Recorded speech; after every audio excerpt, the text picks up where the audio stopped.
Assalamualaikum warahmatullahi wabarakatuh. Kami dari kelompok 7 akan menyajikan materi yang berjudul dengan port serial, port paralel, dan HDMI untuk memenuhi tugas dari mata kuliah elektronika dasar. Sebelumnya mohon izin untuk perkenalan terlebih dahulu. Kami dari kelompok 7 dari kelas IF20D dengan saya sendiri Ilham Amansyah, dan ada rekan saya Ahmad Hafidi, Ahmad Zainuddin, dan Siti Novianti Nuraini Arif. Langsung saja ke materi yang pertama, yaitu port serial, di mana port serial ini digunakan untuk pengiriman data yang bersifat asinkron sehingga lebih lambat dibandingkan port paralel. Port biasanya menggunakan konektor DB9 atau DB9. Data terkirim melalui saluran komunikasi seperti satelit. Contoh komunikasi serial atau yang menggunakan port serial adalah mouse, scanner, sistem akuisisi data yang terhubung ke port COM1 dan port COM2. Lalu ada serial port, ada dua jenis, yaitu port male dan port female, di mana perbedaannya yaitu port male memiliki 9 pin dan female memiliki 9 lubang, di mana 9 pin male ini masing-masing memiliki fungsi dan nama tersendiri. Next, ada serial port COM yang mempunyai 9 pin, di mana pin port male ini ada 9. Yang pertama pin 1 data carrier detect atau DCD, pin kedua receiver data, ketiga ada pin transmitter data, yang pin keempat ada data terminal ready atau DTR. Nah, seperti pada gambar susunannya 1 2 3 4 5 6 7 8 9. Nah, lalu pin ke-9 ada sinyal ground atau yang bersifat common. Pin 6 ada dataset ready di SR, pin 7 ada request to send RTS, pin ke-8 ada clear to send CTS, dan pin ke-9 ada ring indikator RI. Lalu materi selanjutnya yang akan dibawakan oleh rekan saya. Terima kasih. Assalamualaikum warahmatullahi wabarakatuh. Perkenalkan, nama saya Ahmad Zainuddin dari kelompok 7. Akan menjelaskan tentang kelebihan dan kekurangan port serial. Untuk kelebihannya,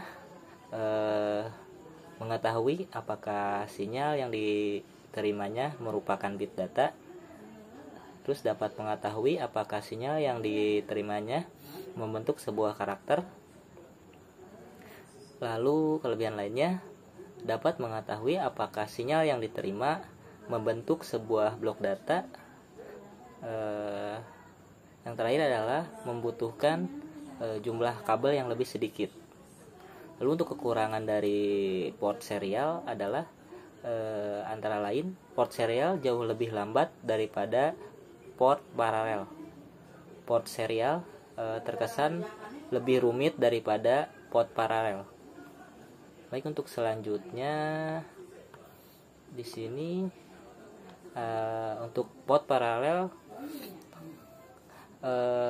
definisinya atau pengenalannya adalah port paralel merupakan salah satu tipe antarbuka pada komputer untuk berhubungan dengan perangkat periferal. Port periferal dikenal juga sebagai printer port atau centronic port. Fungsinya antara lain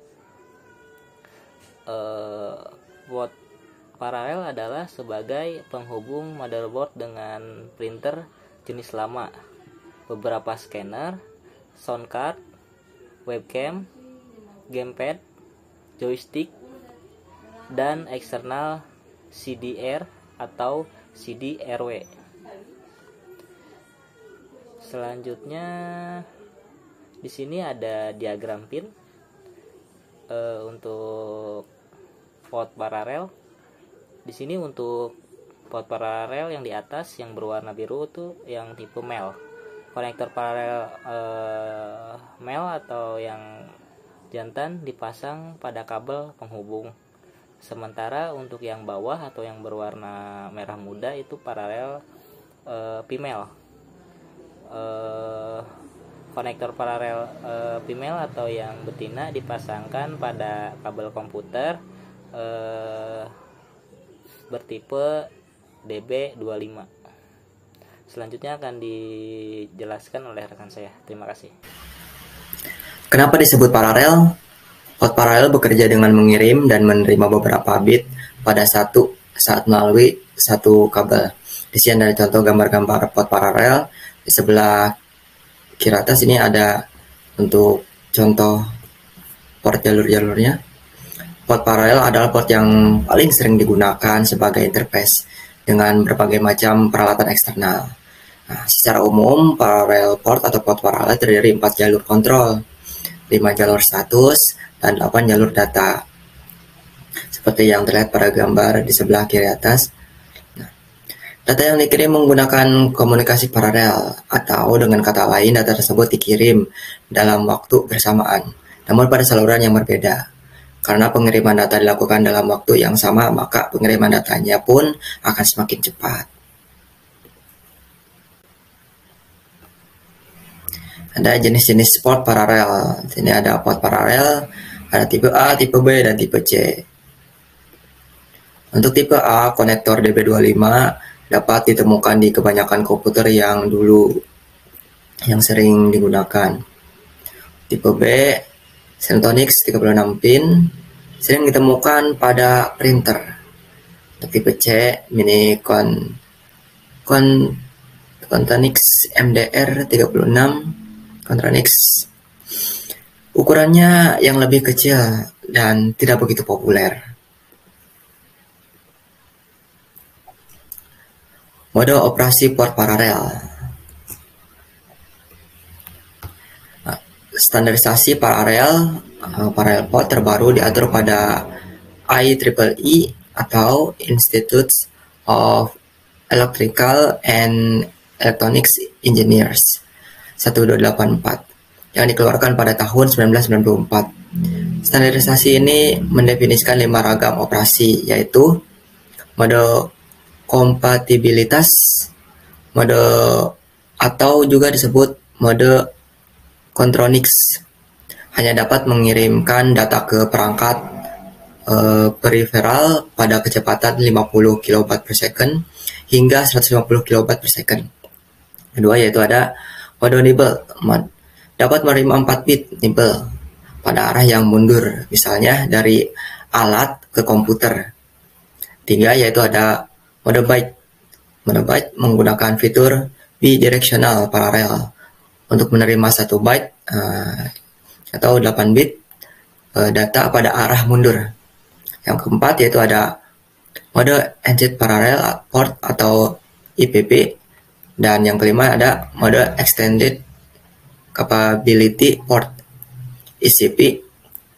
Port-port itu yang 4/5, port parallel extend sama enhanced menggunakan hardware tambahan untuk membangkitkan dan mengatur handshaking. Kelebihan dan kekurangan. Kelebihan, pengiriman data cepat, relatif cepat pada waktu itu. Kekurangan, menggunakan banyak jalur. Yang seperti tadi ada banyak jalur-jalurnya. Terus hanya efektif untuk jarak pendek. Sekarang ini sudah jarang digunakan. Itu digunakan pada komputer yang dulu. Yang sekarang itu sering kita gunakan yaitu port HDMI. Yang selanjutnya akan dijelaskan oleh saudari Siti Novianti.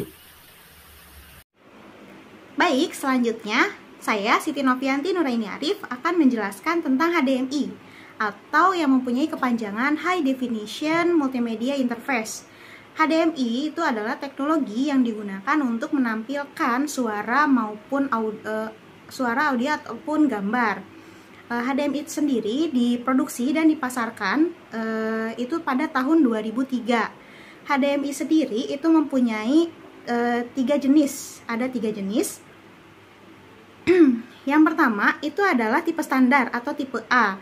Tipe standar atau tipe A ini biasanya digunakan untuk menghubungkan atau dipakai pada saat menghubungkan proyektor, PC maupun laptop.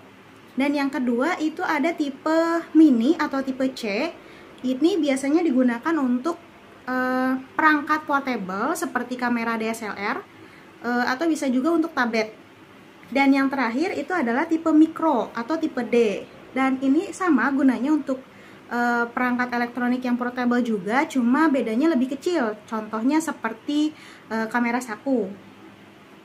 HDMI sendiri itu mempunyai kelebihan. Kelebihannya yaitu resolusi gambarnya jauh lebih baik. Terus juga dia bisa mengirim data berupa audio juga gambar sekaligus.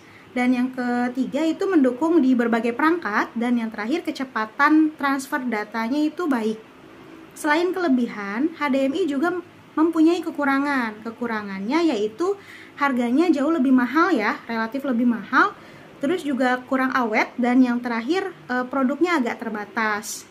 Sekian penjelasan HDMI dari kami, dan sekian juga presentasi dari kami kelompok 7. Mohon maaf bila ada kekurangan.